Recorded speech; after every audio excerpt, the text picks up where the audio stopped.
আমরা আবারও কিন্তু করছি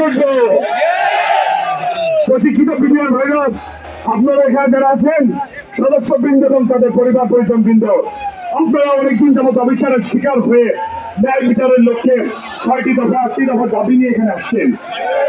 আমাদের নতুন বাংলাদেশ সুতরাং জীবন কাছ থেকে প্রত্যাশা একটি, আপনারা অনতি বিলম্বে এই দাবিগুলো মেনে নিয়ে আপনারা শান্তিপূর্ণ ভাবে যার দাবি ফিরে যাবেন। এর এগেন্স্টে ন্যূনতম ষড়যন্ত্র করার চেষ্টা করে সেই কারণে আমরা ভেঙে দিব। আমরা এখানে উপস্থিত হয়েছি, শান্তিপূর্ণভাবে অবস্থান করছি, কেউ কোনো ধরনের উস্কানিমূলক বক্তব্য দিচ্ছি না, দিব না। দাবি রয়েছে, পরবর্তীতে 8টি দফা দাবি করেছি শহীদ পরিবারদের দিকে সম্মান রেখে। কিন্তু পুলিশ বাহিনী আজকে যে ন্যাক্কারজনক ঘটনাটি ঘটিয়েছেন, আপনারা জলকামান নিক্ষেপ করে মৌচাকে আপনারা ধুয়ে ছুড়েছেন। আর একটি বার যদি পুনরাবৃত্তি ঘটে, আমরা কিন্তু সচিবালয়ের অভ্যন্তরে ঢুকতে বাধ্য হলো। তবে জানিয়ে দিচ্ছি, শান্তিপূর্ণ আছি, শান্তিপূর্ণভাবে থাকতে দেন। অশান্তি যদি আপনারা সৃষ্টি করেন তাহলে আমরাও কিন্তু দেখিয়ে দিতে জানি।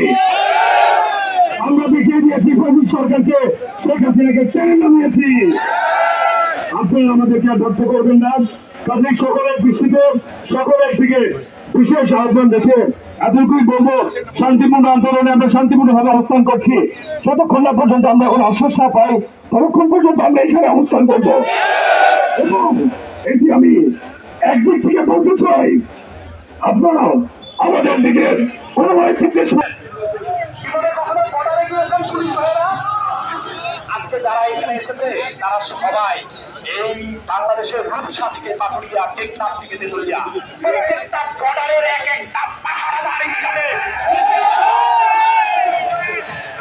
তাদের ন্যায্য অধিকারের জন্য রাজপথে নেমে এসেছে। তাদের উপর দাবি মেরেছে, তাদের আন্দোলনে উস্কানি দিয়েছে।